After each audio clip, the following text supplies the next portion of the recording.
नमस्ते। हम अध्ययन कर रहे हैं हिंदी व्याकरण के अंतर्गत वाक्य के भेद। तो अर्थ की दृष्टि से वाक्य के भेद हम अध्ययन करेंगे। इससे पूर्व हम रचना के आधार पर वाक्य के भेद अध्ययन कर चुके हैं और वाच्य के भेद और उनके रूपांतरण भी अध्ययन कर चुके हैं। अब अध्ययन करेंगे अर्थ की दृष्टि से वाक्य की कितने भेद होते हैं, उन्हें उदाहरण सहित और नियम सहित अध्ययन करते हैं। तो उससे पूर्व वाक्य क्या होता है, वाक्य का क्या योगदान होता है, वो चर्चा कर लेते हैं कि मनुष्य एक सामाजिक प्राणी है, समाज से जुड़ा हुआ है। वह समाज में दूसरों से जुड़ा हुआ रहता है। वह दूसरों से बातचीत करने के लिए भाषा का प्रयोग करता है और भाषा वह साधन है जिसके माध्यम से मनुष्य अपने विचारों का आदान प्रदान करता है। तो इसके लिए वह ध्वनियाँ निकालता है। इन्हीं ध्वनियों का सार्थक समूह शब्द और वाक्य का रूप ले लेते हैं। वह प्राय वाक्यों के रूप में अपनी बातें कहता है। परिभाषा देखते हैं कि वाक्य क्या होता है कि सार्थक शब्दों का वह व्यवस्थित समूह जिनके माध्यम से मन के भाव विचार प्रकट किए जाते हैं, उन्हें वाक्य कहते हैं। कि कह सकते हैं कि शब्दों का सार्थक और व्यवस्थित समूह जिसके द्वारा मन के भाव विचार प्रकट किए जाते हैं वह वाक्य कहलाते हैं। तो इनका सार्थक होना और व्यवस्थित होना भी अत्यंत आवश्यक है। अर्थ सहित होने चाहिए और उनका पदक्रम के अनुसार व्यवस्थित भी होनी चाहिए। अगर ऐसा नहीं होता है, सार्थक और व्यवस्थित नहीं होता है, तो अर्थ का अनर्थ हो जाता है। इसलिए सार्थक और व्यवस्थित समूह होना चाहिए। उदाहरण के रूप में देखते हैं कि पक्षी गीत गाते हैं, वसंत ऋतु आते ही फल खिल जाते हैं, फैक्ट्रियां लगने से प्रदूषण बढ़ गया है। तो ये सारे उपयुक्त वाक्य सार्थक शब्दों का वह व्यवस्थित समूह है जिनसे भाव विचारों की पूरी अभिव्यक्ति हो रही है, पूर्णतः हमें समझ में आ रहे हैं। अब देखते हैं कि वाक्य के भेद। तो वाक्यों के वर्गीकरण के मुख्यतः दो आधार होते हैं, एक रचना के आधार पर और एक अर्थ के आधार पर। तो रचना के आधार पर 3 वाक्य होते हैं, सरल होता है, संयुक्त होता है और मिश्र होता है। इन तीनों की हम चर्चा पिछले वीडियो में कर चुके हैं, जिसका लिंक आपको डिस्क्रिप्शन में मिल जाएगा, और इसका रूपांतरण भी हम कर चुके हैं, 2 अलग वीडियो बना चुका हूँ। इसके अतिरिक्त वाच्य, कर्तृवाच्य, कर्मवाच्य और भाववाच्य की पहचान और उनके उदाहरण का वीडियो और उनके रूपांतरण का वीडियो भी बना चुका हूँ, ये भी आपको उपलब्ध हो जाएगा। अब हम चर्चा करेंगे कि अर्थ के आधार पर वाक्य के भेद कितने होते हैं। तो वाक्य में कोई सूचना दी जाती है, कोई सूचना दी जा रही है, या नकारात्मकता का भाव है, प्रश्न पूछा जा रहा है, या विस्मय प्रकट किया जा रहा है, काम करने का आदेश दिया जा रहा है, या इच्छा प्रकट की जा रही है, इससे ही अर्थ कहा जाता है। तो जैसा कि नाम से ही प्रतीत हो रहा है, अर्थ के आधार पर, अर्थात वाक्य में निहित अर्थ क्या होता है उसी आधार पर इसका वर्गीकरण होता है कि वाक्य में निहित अर्थ क्या है, कि सकारात्मक अर्थ है या नकारात्मक अर्थ है, या प्रश्नात्मक अर्थ है, या आज्ञा पूछने का, आज्ञा देने का अर्थ है, या इच्छा प्रकट करने का अर्थ है, या विस्मय प्रकट करने का अर्थ है, या संकेत का अर्थ है, या संदेह का अर्थ है, या इच्छा का अर्थ है। इस प्रकार से जो भी अर्थ होता है उसके आधार पर वर्गीकरण किया जाता है। तो इस आधार पर वाक्य के निम्नलिखित 8 भेद होते हैं। प्रथम भेद है विधानार्थक या विधानवाचक वाक्य, कि इसमें विधान होता है, अर्थात इसको सकारात्मक वाक्य भी बोलते हैं।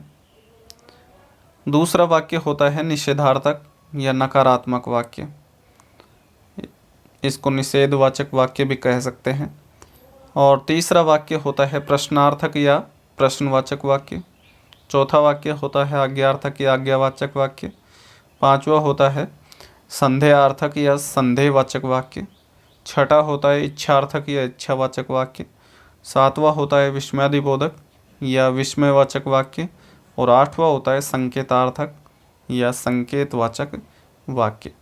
आप प्रथम अर्थ के आधार पर भेद देखते हैं। विधानार्थक या विधानवाचक वाक्य। परिभाषा है कि जिस वाक्य में क्रिया होने या करने की सूचना मिलती हो या इस प्रकार का सामान्य कथन हो उसे विधानवाचक वाक्य कहते हैं।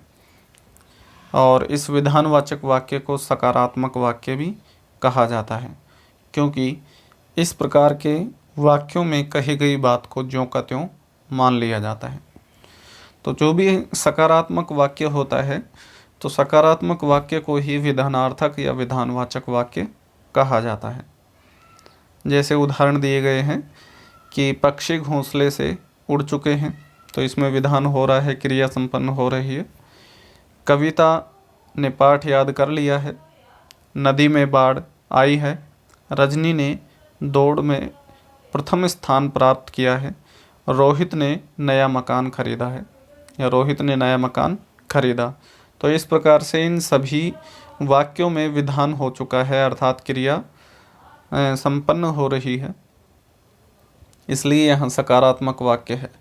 अगला वाक्य देखते हैं, निषेधार्थक या नकारात्मक वाक्य। अर्थात यहाँ कार्य का निषेध होता है, कार्य नहीं किया जाता है, किसी न किसी प्रकार का निषेध या नकारात्मकता आ जाती है। तो जिन वाक्यों से क्रिया न होने या न किए जाने का भाव प्रकट होता है उसे नकारात्मक वाक्य होते हैं। कि या तो क्रिया नहीं होती है या नहीं किए जाने का भाव प्रकट होता है, उसे नकारात्मक वाक्य कहते हैं। अर्थात क्रिया का यहाँ क्रिया के होने का निषेध हो जाता है। इन वाक्यों की पहचान न, मत, नहीं आदि देखकर की जा सकती है कि इन वाक्यों में होता है न, मत, नहीं, इस प्रकार के वाक्य होते हैं।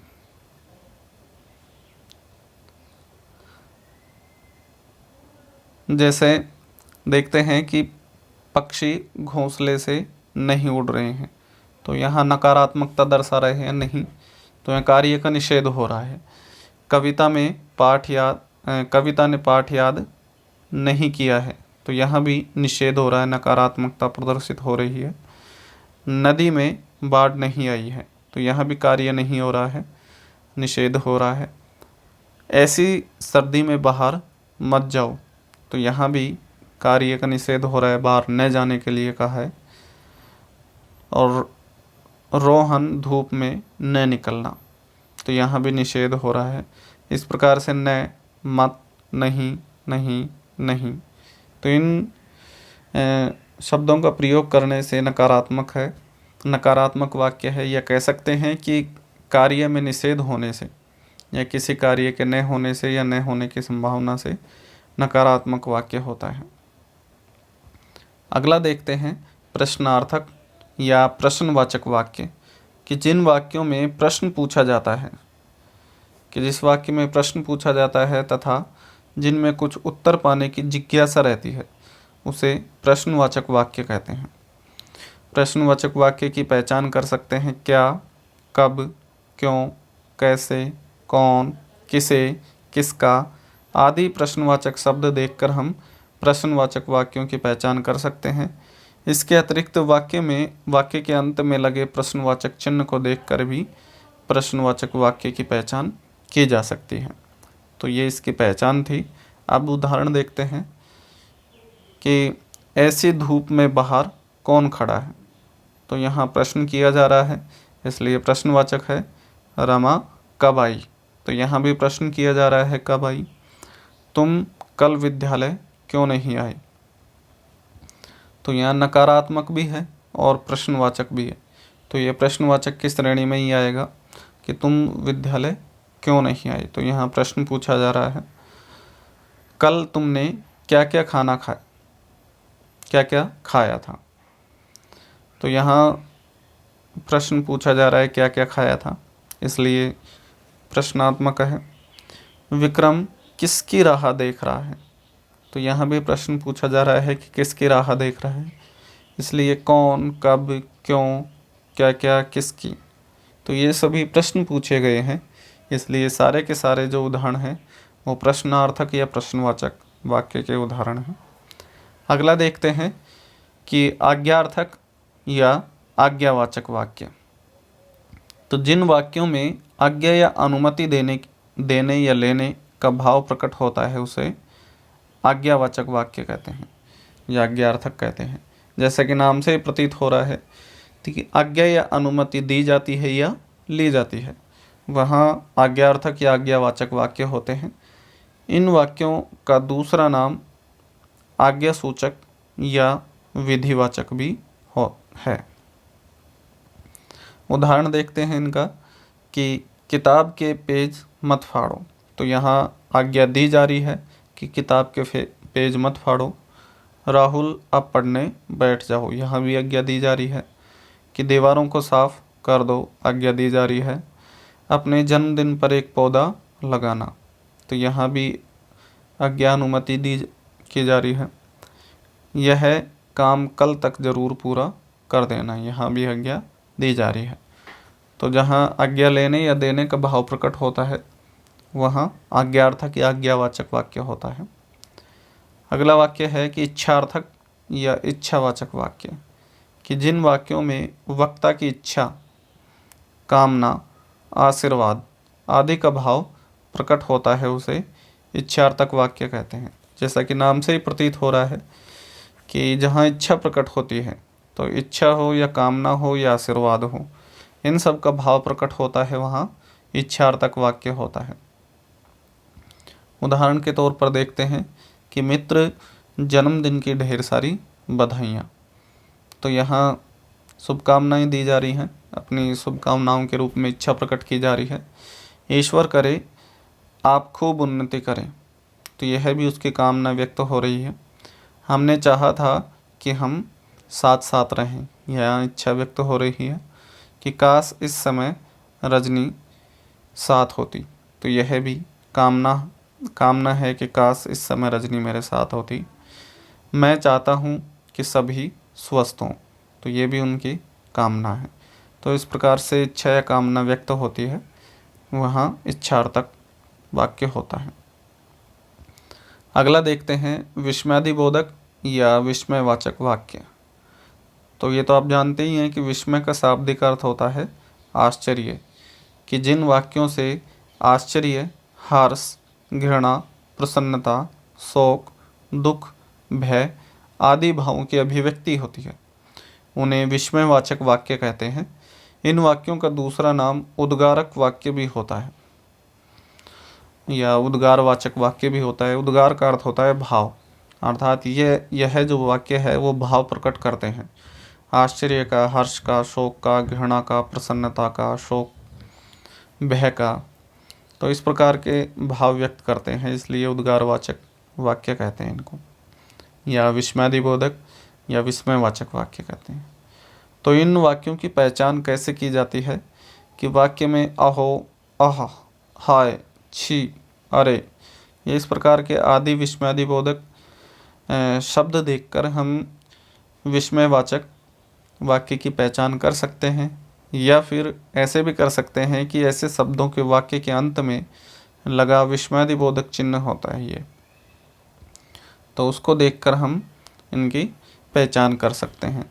ध्यान रहे कि इस प्रकार का जो चिन्ह होता है वो संबोधन चिन्ह भी होता है, वो किसी को पुकारने के संदर्भ में प्रयुक्त होता है, तो वहाँ नहीं होगा। यहाँ विस्मयादिबोधक शब्द होगा और उसके साथ ये विस्मयादिबोधक चिन्ह भी होगा, तभी देखना है। इस चीज़ का ध्यान रखें कि संबोधन चिन्ह भी होता है हूबहू ऐसा ही, लेकिन वो संबोधन के लिए पुकारने के संदर्भ में होता है। जैसे मोहन इधर आओ, तो मोहन के बाद ये चिन्ह लगाया जाता है क्योंकि उसको पुकारा गया है, संबोधन किया गया है। अब इसके उदाहरण देखते हैं कि अरे कितना विशाल मैदान है, तो यहाँ विस्मयादिबोधक ये है आश्चर्य का। ओह तुम आ गए, तो यहाँ भी ये शब्द दिया गया है विस्मयादिबोधक। आह इतना सुंदर फूल देखकर मन प्रसन्न हो उठा, यहाँ हर्ष का, खुशी का है विस्मयादिबोधक। सावधान ट्रक आ रहा है, तो यहाँ विस्मय है। छी नाले के पास बड़ी बदबू थी, तो यहाँ भी विस्मयबोधक शब्द है। तो इन सभी में ये सारे के सारे विस्मयबोधक शब्द आए हैं, और विस्मयादिबोधक चिन्ह भी है, इसलिए यहाँ विस्मयबोधक वाक्य या कह सकते हैं विस्मयवाचक वाक्य है।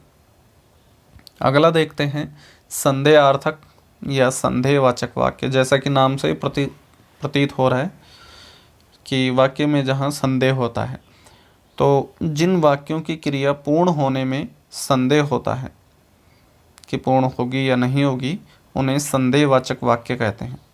संदेहवाचक वाक्यों की पहचान कर सकते हैं कि वाक्य के अंत में होगी या होगा या होंगे देखकर हम संदेहवाचक वाक्य की पहचान कर सकते हैं।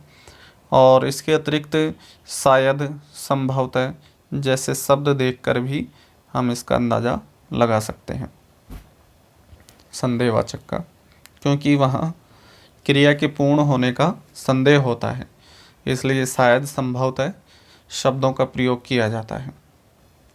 उदाहरण के रूप में देखें तो अब तक फसल कट चुकी होगी, तो यहाँ होगी संदेह है कि पता नहीं कटी है या नहीं कटी है, लेकिन शायद अब तक कट चुकी होगी, तो शायद भी लगा सकते हैं इसके आगे कि रमा खाना पका चुकी होगी, तो यहाँ भी संदेह ये हो रहा है कि पता नहीं पकाया है या नहीं पकाया है, कि शायद पका लिया होगा। दीपक बुझ गया होगा, तो यहाँ भी संदेह हो रहा है कि दीपक बुझा है या नहीं बुझा है, यहाँ संदेह की स्थिति है। संभवतः विजय विद्यालय से घर आ गया होगा, तो यहाँ भी संदेह की स्थिति है। अब शायद बारिश बंद हो जाए, तो यहाँ भी संदेह की स्थिति है कि बारिश बंद हो या ना हो, ये संभावना लगाई जा रही है कि अब शायद बारिश बंद हो जाए। तो जहाँ भी संदेह की स्थिति होती है क्रिया के पूर्ण होने में, वहाँ संदेहवाचक वाक्य होता है। इसकी पहचान आपको ये जो ट्रिक बताई थी इससे भी कर सकते हैं कि अंत में होगा, होगी या होंगे करते हैं, और वाक्य में शायद, संभवतः जैसे शब्दों का प्रयोग किया जाता है। अंतिम वाक्य है अर्थ के आधार पर संकेतार्थक या संकेतवाचक वाक्य। इसको शर्तबोधक भी बोलते हैं, क्योंकि इसमें शर्त होती है कि जिन वाक्यों में एक क्रिया का होना दूसरी क्रिया पर निर्भर होता है या निर्भर करता है, उन्हें संकेतवाचक वाक्य कहते हैं। कि एक क्रिया जो हो रही है वो दूसरी क्रिया पर निर्भर रहती है, और ऐसा ही मैंने रचना के आधार पर बताया था, वो जो होता है मिश्र वाक्य के अंतर्गत आता है। तो इस प्रकार के वाक्यों में काम पूरा होने के लिए शर्त सी लगी होती है। तो मैंने बता दिया था प्रारंभ में कि ये शर्त बोधक वाक्य भी होता है, क्योंकि इसमें शर्त लगी होती है एक कार्य के होने के लिए दूसरे कार्य के पूर्ण होने की, कि एक कार्य पूर्ण होता तो दूसरा ही पूर्ण होता। कि संकेतवाचक वाक्य की पहचान यदि, अगर जैसे शब्द देखकर की जा सकती है। कि इसमें यदि, अगर जैसे शब्द आते हैं जो शर्त का बोध कराते हैं, तो उसको देखकर हम संकेतवाचक वाक्य की पहचान कर सकते हैं। जैसे यदि वर्षा रुकती तो मैं घर जाता, तो यहाँ एक क्रिया है यदि वर्षा रुकती, तो दूसरी क्रिया इसी पर निर्भर है तो घर जाता। ऐसे ही अगर जल्दी आते तो टिकट मिल जाता, तो ये टिकट मिल जाता ये निर्भर है इस पर जल्दी आते तो। यदि डॉक्टर समय पर आ जाते तो मरीज की जान बच जाती, तो मरीज की जान जो बचना है वो डॉक्टर के समय पर आने पर निर्भर है। कि यदि सिंचाई की गई होती तो फसलें न सूखती, तो फसलें को सूखने का जो कारण है वो सिंचाई का है, कि सिंचाई अच्छी हो जाती तो फसल नहीं सूखती। कि अगर परिश्रम करोगे तो अवश्य सफल होंगे, कि सफल तभी होगे जब परिश्रम करोगे। इस प्रकार से भी लिख सकते हैं कि फसल जभी होगे, सफल जभी होगे जब परिश्रम करोगे। इस प्रकार से भी इसको लिख सकते हैं। तो यहाँ भी शर्त का बोध हो रहा है, अर्थात एक क्रिया के पूर्ण होने पर दूसरी क्रिया निर्भर हो रही है। तो इस प्रकार से यहाँ अर्थ के आधार पर हम वाक्यों का अध्ययन कर चुके हैं। उम्मीद करता हूँ आपको अच्छी तरह समझ में आ गया होगा। धन्यवाद।